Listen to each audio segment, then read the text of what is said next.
Australia's second most painful stinging tree. Here we go. 1, 2, 3.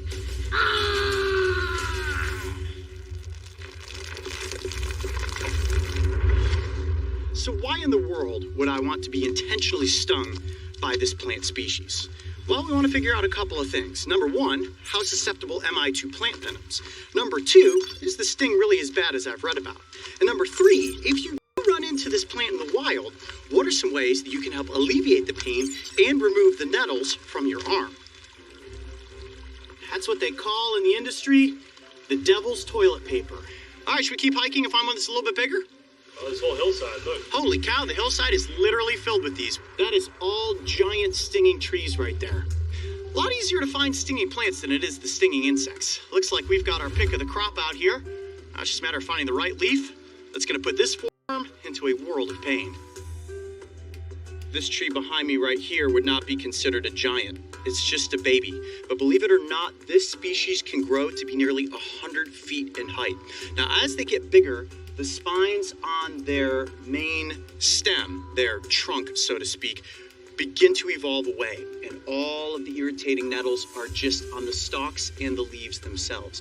As you can see, these leaves have holes in them from caterpillars. You think that this defense would have evolved to take care of things like insects that are going to eat the leaves, but really this toxin only affects mammals. Okay, so this is the leaf I'm going to go for right here. And plant, thank you for letting us use one of your leaves. I'm going to be very gentle about this, almost like a game of operation, and work my arm in here so that I don't accidentally bump any of the other leaves. I'm going to cut this right at the base. Okay, there we go. The Australian giant stinging tree. Looks very unassuming. Now, before we get into the exciting part, the sting of it all, I want to just take a look at this leaf. We're going to show you guys some macro shots of the nettles that are on the undersides. These are known as trichomes, and the trichomes specifically are like little barbs filled with a neurotoxin. Scientists believe that this neurotoxin is very similar to that which you find in the cone snail, one of the most painful stings in the marine animal kingdom. Now, I've never been stung by a cone snail because it's said that if you take a cone snail sting, you will be hospitalized. The way those trichomes work is that if you picture a needle with the tip of it being very sharp, hypodermic in nature, that tip breaks off once those little hairs touch skin and they release that toxin, causing massive irritation, which triggers your pain receptors. And what's really unique is that scientists don't know why the pain receptors are set off and last as long as they do. Now, those trichomes are located on the top of the leaf, but also on the underside and all along the stem. Okay, I think it's time to get down to business here. What's crazy about this is I'm not going to be able to remove these nettles. They, in a sense, are microscopic, especially once they get into your skin. And like shards of fiberglass, they're going to work their way down and in. The pain will begin to come on within a matter of seconds and will get worse and worse as the minutes go by. Now, we do have a method that I've read about that could possibly remove some of those nettles from my arm. But first things first, we've got to get the nettles into the skin. I'm Coyote Peterson, and I'm about to enter the pain zone with the Australian giant stinging tree. Here we go. 1, 2. I don't need to smack my arm.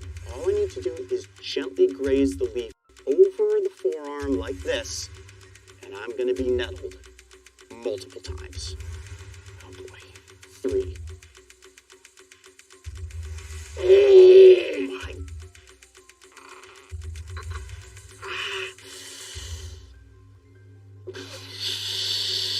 Jeez.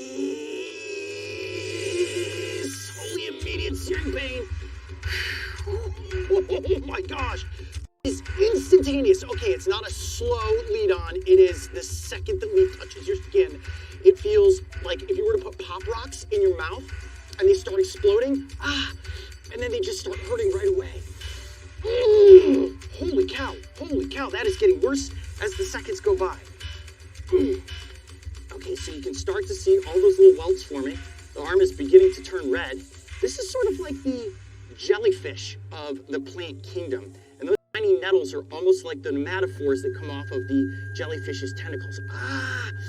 Oh, I want to like rub it or do something to it, but I know if I do that, it's only going to work the nettles in deeper. Now, it's important to note that this is the second most painful stinging plant in Australia. The number one top tier, the one that they call the suicide plant, is called the Gympie gympie. Now, we once ranked the bullet ant as the number one sting in the insect kingdom. From there, it climbed up to the giant hornet, execution wasp. So supposedly, this sting from this plant is like the comparison of the Japanese giant hornet.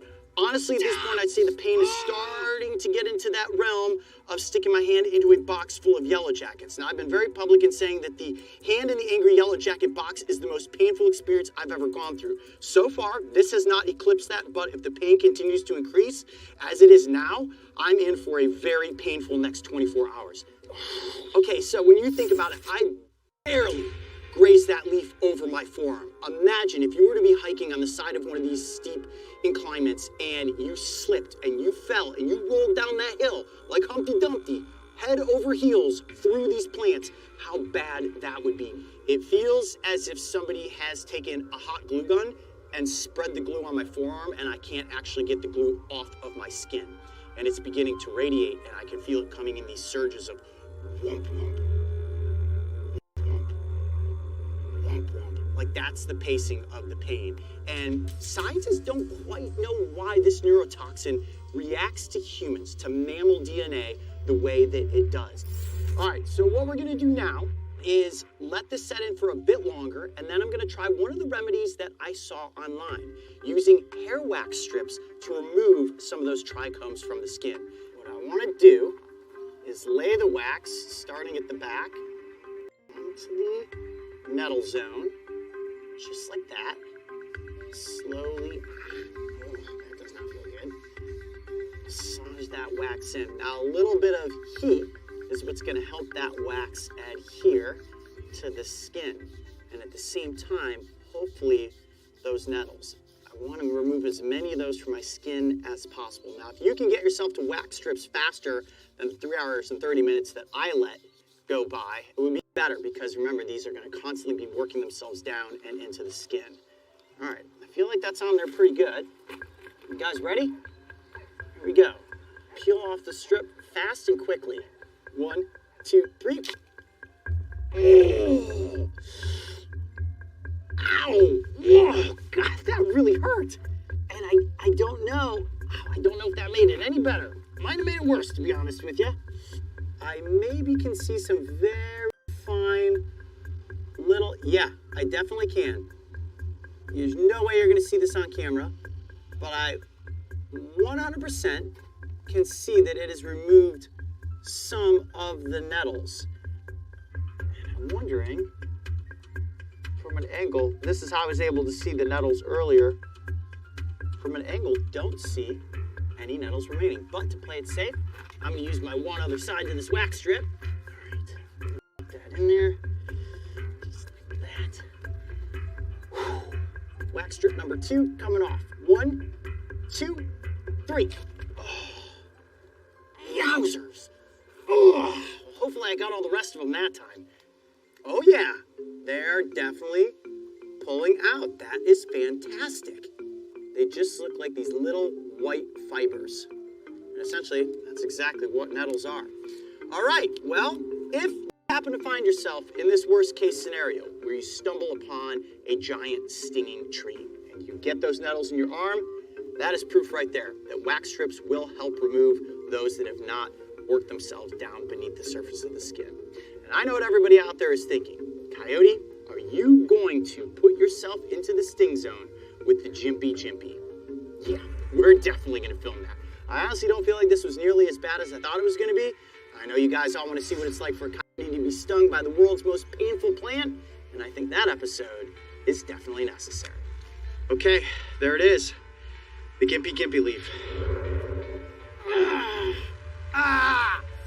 The water definitely makes it worse. This is terrible at the moment. Absolutely terrible. I'm Coyote Peterson. Be brave. Stay wild. We'll see you on the next adventure. All right, I'm gonna shake my arm off a little bit. This is very painful. Oh,